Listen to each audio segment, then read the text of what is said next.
kwamba atasupport na atasapoti kwa nguvu zetu zote, na sisi binafsi kama mnavyojua sisi ni waunga mkono hoja. Kwa swala za ZFF hatuko nyuma. Mkono lolote lile mtuambia, basi tutashirikiana kwa nguvu zetu zote. Kama nyinyi mpo hili nikasema mimi hata nipate muda wangu tulizungumze, kwa kweli kwanza ninafarijika kuona hivyo. Na sisi kama kikosi tuko bega kwa bega, gari zitakuja, madaktari watakuwepo, sio kwa mechi hiyo tu, hata mkiwa na event yenu yoyote ile.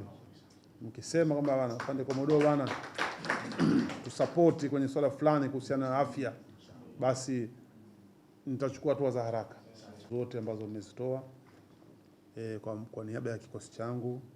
Tumezipokea na tutazifanyia kazi, lakini hasa tuombeane yaliyo mazuri.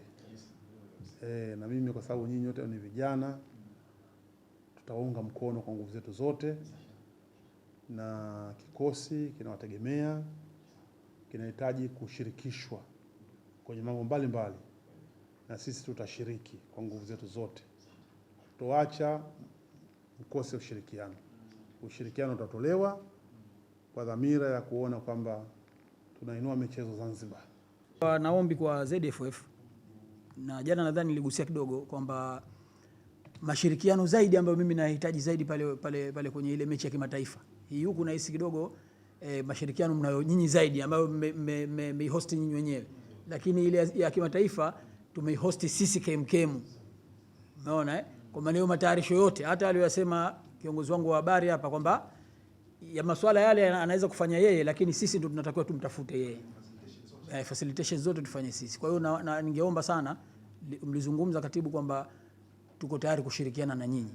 Kwa hiyo na sisi tunaomba ushirikiano huo pale kwenye ule uwanja tuonyeshe. Kwa kweli tupo wachache sisi kama KMKM, lakini nadhani kwa tukishirikiana na nyinyi tutakuwa wengi.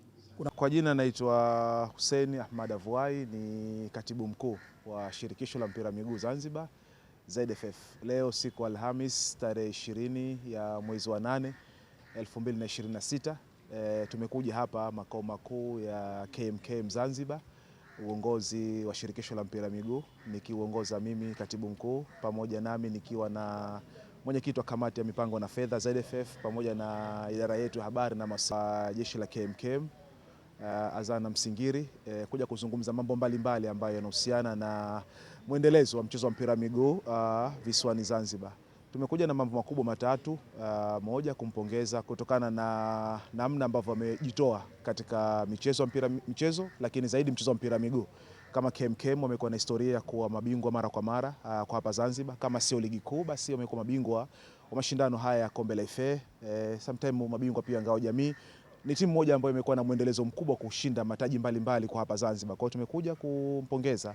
Tunaamini kushinda mataji kwa timu ni jitihada na bidii, si tu za wachezaji, lakini pia na jeshi lenyewe kwa ujumla kuwekeza kwa ukubwa wake. Kwa hiyo tumekuja na hilo kumpongeza. Lakini la pili, pamoja na kuzungumza mchezo wa ngao ya jamii ambao utachezwa siku ya Jumapili tarehe 23, ambapo timu yake ya KMKM watakuwa na mchezo dhidi ya timu ya KVZ, mchezo ambao utaashiria ufunguzi wa ligi kuu ya Zanzibar. Lakini pia kuzungumza kwa pamoja namna mpango mkakati wa kuelekea mchezo ya kimataifa, ambapo timu ya KMKM imepangwa kucheza na timu ya Al Ahly kutoka Tripoli, Libya. Wataanzia hapa nyumbani Zanzibar, kisha baadaye watakwenda kule nchini Libya kwa ajili ya kucheza mchezo wa pili. Mambo haya matatu kimsingi tumeona ni wakati sahihi wa KMKM ili kuona kwamba tunaweza kuwa na mashirikiano pamoja kuelekea katika michezo yote hiyo mitatu mikubwa muhimu katika mwendelezo wa mchezo wa mpira miguu kwa hapa Zanzibar.